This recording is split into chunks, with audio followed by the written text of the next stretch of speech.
नमस्कार, आप देख रहे हैं सुदर्शन न्यूज। मैं हूं आपके साथ शिवम दत्त मेहता। वर्ल्ड वॉर में आपका स्वागत है। आज आपके लिए स्पेशल शो लाए हैं क्योंकि मारा गया है नसरल्ला। देखिए, ब्रेकिंग न्यूज के माध्यम से आपको बताते हैं आज की सबसे बड़ी खबर। और नसरल्ला की मौत से जुड़ी खबर में अपडेट आपको बता दें।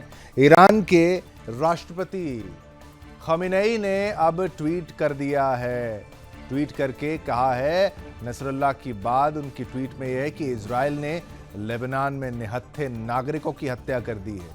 तो ये किस तरीके का ट्वीट है खामेनेई की तरफ से, जहां पर वो कह रहे हैं कि भाई यहां पर निहत्थों की हत्या कर दी है। निहत्थे नागरिक जो हैं वो किसको बता रहे हैं निहत्थे? क्या वो नसरुल्लाह को निहत्था बता रहा है?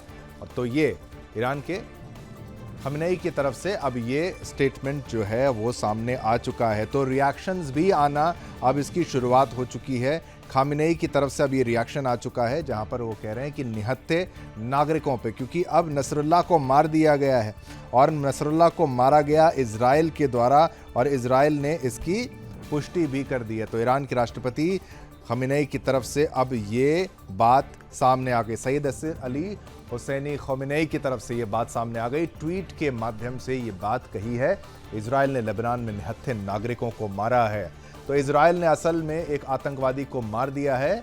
तो अब ये ट्वीट के माध्यम से नसरुल्लाह की मौत पर शोक मनाते हुए खमेनेई नजर आ रहे हैं। डिफेंसलेस सिविलियन बता रहे हैं लेबनान के लोगों को और ख़ास तौर पर हिजबुल्लाह के आतंकवादियों को।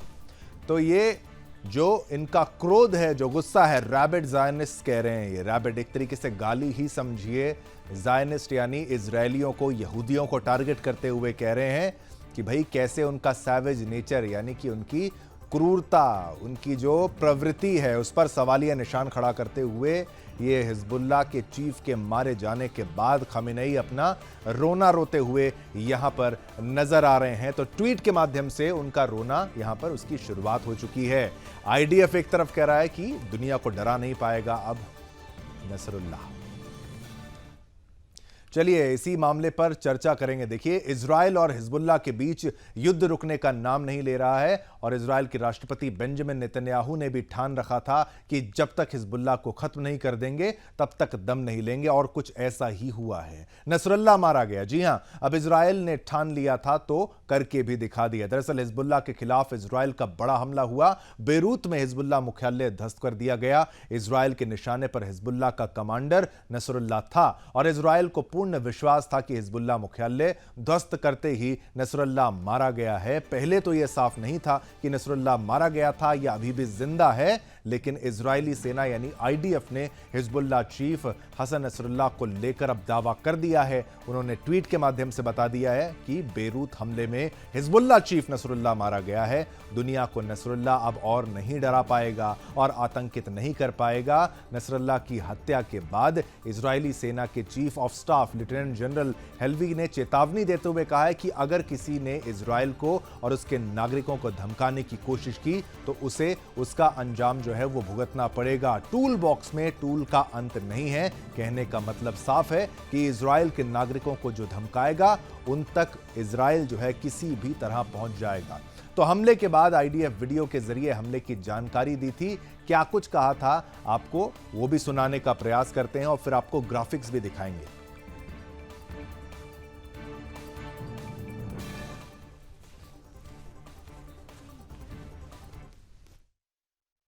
Moments ago, the Israel Defense Forces carried out a precise strike on the central headquarters of the Hezbollah terror organization that served as the epicenter of Hezbollah's terror. Hezbollah's central headquarters was intentionally built under residential buildings in the heart of the Dahia in Beirut, as part of Hezbollah's strategy of using Lebanese people as human shields. On October 8th, Hezbollah started attacking Israel.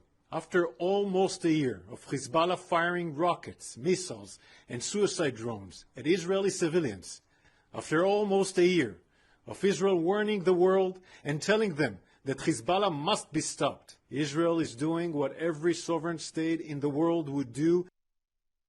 अब graphics के माध्यम से जानिए कि Lebanon पर Israel ने कब कब हमले किए। 17 सितंबर 2024, 18 सितंबर 2024 वॉकी टॉकी ब्लास्ट में 27 की मौत हुई। 20 सितंबर 2024 70 मिसाइल हमले में 45 की मौत हुई है। इजरायली हमले बता रहे हैं 21 सितंबर में 400 मिसाइल हमले और 14 की मौत है।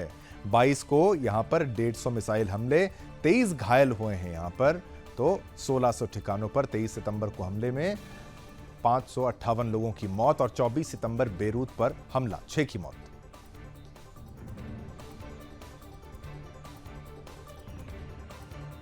चलिए सीधा चलते हैं अपने मेहमानों के पास और उनसे चर्चा करते हैं और उनकी राय जानने का प्रयास करते हैं। हमारे साथ एक्सपर्ट जुड़ चुके हैं। ध्रुव कटोच साहब हमारे साथ रहेंगे, अचिन झाकड़ जी हमारे साथ रहेंगे, मेजर लभे कार्की हमारे साथ रहेंगे। तमाम विशेषज्ञों की राय जानेंगे कि आखिर नसरल्ला के मारे जाने पर क्या हश्र हो चुका है हिजबुल्लाह का, क्योंकि अब हिजबुल्लाह के अंत की तस्वीर लिख दी गई है। एक कहानी उनके एकदम काले अध्याय के तौर पर, उनके अगर इतिहास लिखा जाएगा हिजबुल्लाह का, तो उनका फ्राइडे का दिन सबसे काले अध्यायों में से एक होगा, जहां पर नसरुल्लाह की मौत के बाद अब लगातार यही चल रहे हैं। संवेदनाएं दी जाएंगी, शोक मनाया जाएगा, तो क्या इजराइल उनको शोक मनाने का समय देगा? अब ये हम प्रश्न पूछेंगे अपने एक्सपर्ट से, कुछ ही पलों में आपके टीवी स्क्रीन पर वो आएंगे। लेकिन मुख्य मुद्दा ये है कि इजराइल ने जो कहा, इजराइल ने वो कर दिया। उसने अपने दुश्मनों में से टॉप कमांडर को धराशाही कर दिया है, मौत के घाट उतार दिया है। अगर कमांडर इन चीफ मारा जाता है तो उसकी पूरी सेना का मनोबल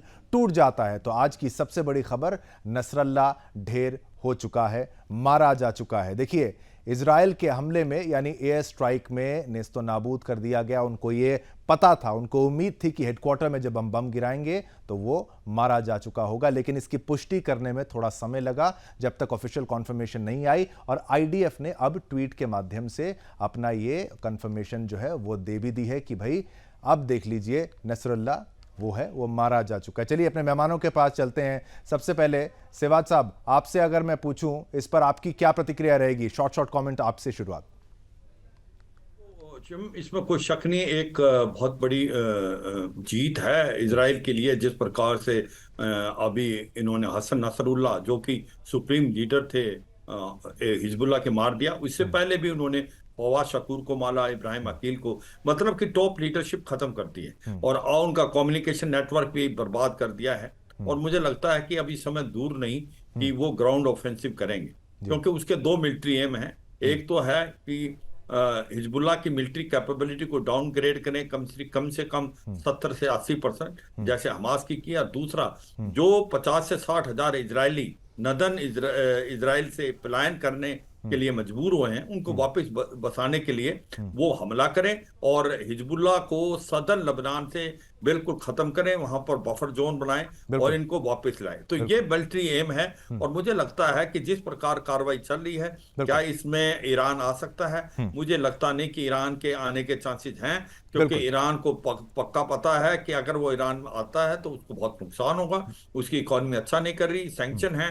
तो इसलिए मुझे लगता है वो अपने प्रॉक्सी से लड़ेगा। हिजबुल्लाह हमास होती और वो जो मिलिशिया इराक और सीरिया में है, मगर ये लड़ाई का दायरा बढ़ेगा, लड़ाई तेजी से बढ़ेगी। और हिजबुल्लाह हमास से 3 से 4 गुना ज्यादा ताकतवर है। ये भी इजराइल को समझना चाहिए।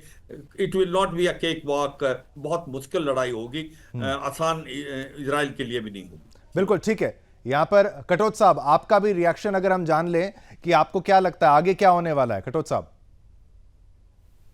धन्यवाद जी। देखिए, जहां तक मेरा अपना ख्याल है, ये जिस प्रकार से ये चोट लगी है हिजबुल्लाह को, एक तरफ से ये मैं कह सकता हूँ ये अभी ऑर्गेनाइजेशन खत्म हो जाएगा। इससे पहले जब पेजर के अटैक हुए थे तो जो उनकी टैक्टिकल लेवल लीडरशिप थी वो समाप्त हो गई थी ज्यादा करके, और अब टॉप लीडरशिप जारी है। जो इनके मोराल के ऊपर असर पड़ेगा ये तो उन लोगों को ही पता है। लेकिन मैं दूसरी बात यहां पर कहना चाहता हूं, हिजबुल्लाह का जो रोल जो था और खास करके नसरुल्लाह का जो रोल जो था लेबनान में, वो एक तरफ से रूलर था। बेशक वहां पर उनका अपना लेबनान का अपना प्राइम मिनिस्टर है और अपना प्रेसिडेंट है, लेकिन चलती नसरुल्लाह की थी। अब जाके कंट्रोल लेबनान का जो उनकी पॉलिटिकल अथॉरिटी है, मुझे लगता है वो वापस अपना कंट्रोल ले लेंगे और ये हिजबुल्लाह का खात्मा यहां से हो जाएगा। ग्राउंड ऑफेंसिव हो या ना हो, इनका खात्मा मुझे लगता है निश्चित है। ईरान इसके ऊपर कुछ नहीं कर सकेगा। ठीक। ईरान अगर ईरान खुद युद्ध में अगर आना चाहता है तो वो नष्ट हो जाएगा। तो ये एक बड़ा साफ संकेत दे दिया है इजराइल ने। ये ग्राउंड ऑफेंसिव मुझे नहीं लगता इस समय पर जाएगा। ठीक है। लेकिन अगर ना भी जाए, जो लीडरशिप के एलिमेंट्स है वो बर्बाद हो गए हैं, और अब लेबनान मिलिट्री जो है उनकी पॉलिटिक्स जो है वो इसको मुझे लगता है कंट्रोल पे ले लेंगी। बिल्कुल। और हिजबुल्लाह को ऊपर उठने नहीं देंगी। बस बाकी दो मेहमानों से भी सवाल पूछ लें कि भाई आखिर नसरल्ला पर जो ये इसको मार गिराया गया है, हिजबुल्लाह के ठिकानों पर टारगेट्स तो लगातार इजराइल कर रहा है, अब इसका असर क्या होने वाला है। अचिन झाकड़ जी भी हमारे साथ हैं, मेजर जनरल अभय कार्की जी भी हमारे साथ हैं, कटोच साहब ने अपना रिएक्शन यहां पर दिया है, सिवात साहब ने भी अपना रिएक्शन दिया है। अपने गेस्ट पैनल पर चलेंगे और प्रश्न हम ये पूछेंगे कि आखिर अब इसका खामियाजा क्या इजराइल को कुछ ऐसा है जो भुगतना पड़ सकता है, या फिर कोई बड़ी बात नहीं है। इजराइल ने इसकी भी कैलकुलेशंस जो हैं वो कर रखी थी। इजराइल को पता था कि हम अगर कुछ करेंगे तो हमें काउंटर में रिएक्शन देखने को मिलेगा, लेकिन खामिनेई की तरफ से केवल एक ट्वीट करके ये कहा गया है कि भाई कॉमन सिविलियंस को यहां पर, डिफेंसलेस सिविलियंस को यहां पर टारगेट किया गया है। अब पता नहीं किसको ये डिफेंसलेस कह रहे हैं, किनको ये कह रहे हैं कि भाई आम निहत्थे नागरिक बता रहे हैं, क्या ये इस वक्त नसरल्ला को ऐसा बता रहे थे। मेजर जनरल कार्की भी हमारे साथ है, उनसे मैं कोशिश करूंगा कि हमारा ये प्रश्न है। कार्की साहब, अगर आप मेरे प्रश्न को सुन पा रहे हैं तो आप क्या सोच सकते हैं, आगे का क्या प्लान रहने वाला है, आगे क्या होने वाला है, कुछ रिएक्शन होगा क्या?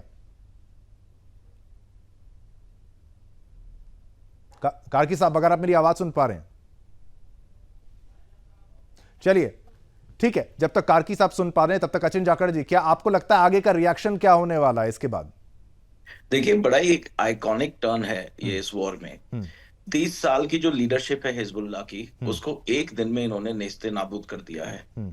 एंड इसका जो इम्पैक्ट पड़ेगा हिजबुल्लाह में वो एक मॉन्यूमेंटल होगा, और पूरी तरह तितर बितर होएगा हिजबुल्लाह, चाहे वो हमास से 3 गुना बड़ा हो, 4 गुना बड़ा हो, पर उनका जो सारा का सारा एका है वो उनकी लीडरशिप के ऊपर है, और उनकी लीडरशिप के जाते ही they will suffer massive losses, and this is what Israel wanted, और इजराइल ने ये पूरी तरह अचीव भी किया है। ईरान का इस युद्ध में कूदना डायरेक्टली एक संभावना नहीं लग रही है, वो इनडायरेक्टली अपना करेगा, थ्रू हमास करेगा, हिजबुल्लाह करेगा, हुतीज करेगा, थ्रू इंडिया बट डायरेक्टली नहीं कूदेगा, क्योंकि ईरान को पता है अगर डायरेक्ट कॉन्फ्लिक्ट होता है तो एक बहुत बड़ा कॉन्फ्लिक्ट हो जाएगा। बिल्कुल बिल्कुल बिल्कुल। बहुत बहुत धन्यवाद करना मैं चाहूंगा, समय का अभाव है, लगातार हम इसमें कमेंट्स ले रहे हैं। कार्की साहब, आपसे फिर मैं बात करूंगा, समय आज इतना ही था। धन्यवाद करना चाहूंगा सिवात साहब आपका, कार्की साहब आपका, हमारे साथ झाकड़ जी भी जुड़े थे, और देखिए ये पूरा मामला, कटोच साहब भी हमारे साथ थे। अब नसरल्ला मारा गया है, आगे का रिएक्शन क्या होगा, खुले तौर पर यह कहा जा रहा है ईरान खुलकर तो सामने आएगा नहीं, लेबनान खुल के सामने तो आएगा नहीं, लेकिन प्रॉक्सी से युद्ध जारी रहेगा। आज्ञा दीजिए, आज इतना ही समय आज्ञा देता है मुझे यानी शिवम दत्त मेहता को, और पूरी टीम की तरफ से आप सभी को जय हिंद, जय भारत, जय हिंदुस्तान।